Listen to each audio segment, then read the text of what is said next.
Warm summer evening air, the grill spatting with grilling steaks, and the gentle blues riff drifting across the backyard. Suddenly, a sharp voice pierced the peace, edgy as a steel on glass. "That's the house my sister's laying claim to." My wife Clara stood stock still, her drink falling from her hand. I let go of the tongs and our dog gave 3 rapid jumps back, flattened ears. There on the border of our lawn stood Diane, the president of the HOA, accompanied by a woman in oversized sunglasses, a white jumpsuit, and a cloud of perfume so thick it could have smothered a wasp nest. The woman, Sylvia, inspected our house as if she were placing a bid at a high-end auction before pointing with the ferocity of a dictator. "My sister Sylvia has chosen this house," Diane announced, her voice cold and final. "You have 30 days to leave." My mind was a blank. Clara and I shared a glance. Then both of us exploded into laughter. Not because we thought it was hilarious, but because it was so ridiculous. Diane's face, on the other hand, was a flawless mask of self-satisfaction. She advanced a step, placing a letter in my hands on pseudo-formal HOA letterhead, invoking some emergency reassignment provision and family consideration clause that conveyed our residence to Sylvia for her needs. My name wasn't even mentioned. "You're serious?" I asked, still dazed. Diane brushed her sleek bob aside and said, "The board has approved. Begin packing." Sylvia, scanning her phone, chimed in, "That kitchen's getting a full gut job." She didn't even deign to glance up. Clara let out a strangled sound, obviously ready to blow, but I held out on calming her down. What they didn't know, and what made the entire stunt so wonderfully idiotic, was that there were 6 security cameras capturing every utterance. One of them zoomed in on Diane's absurd letter.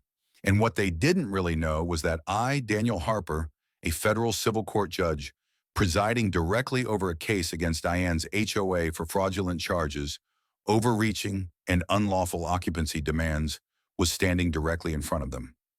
I wasn't the case's assignee, Judge Alvarez was, but upon seeing Diane's name on it, I almost choked on a laugh. At the defendant's bench today, I opted to act stupid. "Interesting," I said, reading over the letter, trying to suppress a grin. "Move-in date?" Diane, not paying attention to my attitude, said, "First week of next month. Sylvia's arranged for movers to clean out your stuff before her paint samples come." Sylvia, meanwhile taking pictures of our front porch, entered our property unbidden, examining the windows and sketching a hot tub installation. Diane, moralist to the core, preached at us on community values and the family sacrifices made during hard times. I couldn't help but ask, what hardship does Sylvia endure? Emotional rehabilitation from a divorce? Diane, very serious, retorted, "It's in our mission statement." I chomped down on my cheek to prevent laughter. Clara froze, caught between fury and astonishment. Next, Diane unleashed a second bombshell. She'd changed the HOA database to reflect Sylvia as the impending owner and called out a locksmith for Friday. "Will police be called?" "They won't be necessary," Diane replied condescendingly. "You'll be gone." I braced against the railing, the sheer nerve of it all washing over me. This wasn't just arrogance. It was a technical ambush by an attorney who didn't have the slightest idea of the law, attempting to intimidate a judge from his home using an imaginary rule.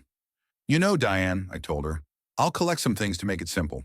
She smiled broadly. "That's the spirit of the community." Sylvia chimed in, "Leave the curtains. They're my style." Clara gave me a look as if I'd lost my mind, but nodded and went inside. In my office, I closed the door, took out the file with HOA of Diane Reynolds on it, and attached screenshots from the surveillance cameras and a record of their babble. I phoned Alvarez. He laughed during the middle of my rundown. "She attempted to steal your home.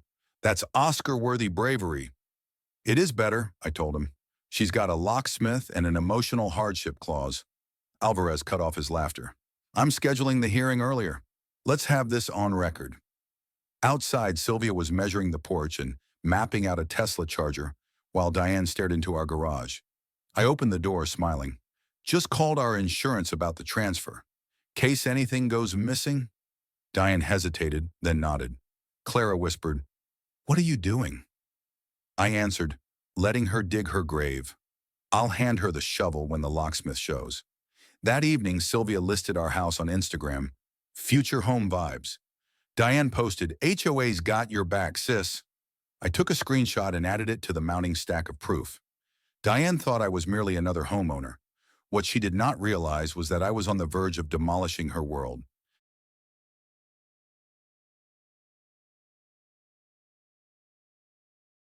The following morning, Diane marched down the street like a general, clipboard in her hand, followed by a lanky guy in a polo shirt, Victor Clean, a disreputable property appraiser I had seen in 3 HOA scams. Unlicensed and under scrutiny, he was now here to estimate the value of my house for Sylvia. I opened the door before they had a chance to knock. Diane declared a readiness inspection. I was sure the transfer was next month, I said, glancing over at Victor. She waved this aside. Routine. Victor's been certified. Sylvia needs to have a plan to renovate. I backed up, always ready to assist the community. They trooped on like agents, Victor walking it off with a laser gun, mumbling off figures, and Diane taking dictation of archaic paint jobs in dismal light.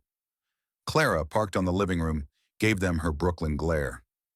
Can we assist you? She inquired. Diane smiled, just to avoid a surprise for Sylvia. Clara deadpanned. Oh, she's in for a surprise. Victor gestured to our countertops while Diane was preparing to gut the kitchen island. I asked Victor if he was licensed. He stuttered, yes, giving a non-existent board a name. I smiled, my lapel camera rolling. Diane stormed upstairs, announcing that Sylvia would knock out our bedroom wall onto the neighbor's property. Details? I asked. She smirked. We'll figure it out. They departed after Victor gave me a document with forged lines stating I'd signed to vacate. My attorney will look at it, I told him. Diane bristled but smiled. Routine. I read the document, forwarded it to the state licensing board, and phoned Detective Maria Chun from the HOA Fraud Task Force. You apprehended Klein, I told her. Diane lied on camera that it was a gift-wrapped case. The following day, Diane taped a notice on our door. Property transfer pending, marked in red. The neighbors were chattering, texting to inquire if we were relocating. I answered, HOA mix-up. Diane waved smugly as she walked past, none the wiser that her HOA case had been sent to federal review, following a tip from a member of the board. I'd indicated it priority, and prosecutor Lena Hayes, who had a soft spot for bringing down bullies, had already taken it on. That night, I sat down with 3 board members, Ellen, Marcus, and Theo, at a coffee shop. Ellen, on the verge of tears, told me, Diane forged my signature and threatened fines for leaks. Marcus and Theo verified that there was no reassignment clause. She's destroyed lives, Marcus exclaimed, his voice trembling.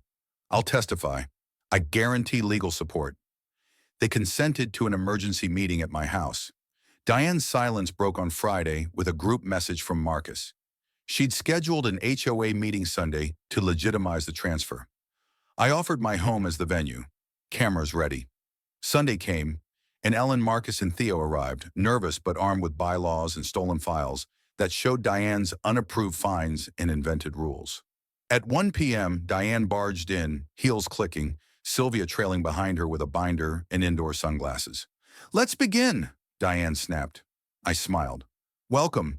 Meeting's in session. Sit. She glared, seeing that I had taken over. This isn't approved without my authorization, Diane said. Ellen, voice trembling, replied, 3 board members can call a meeting. We did.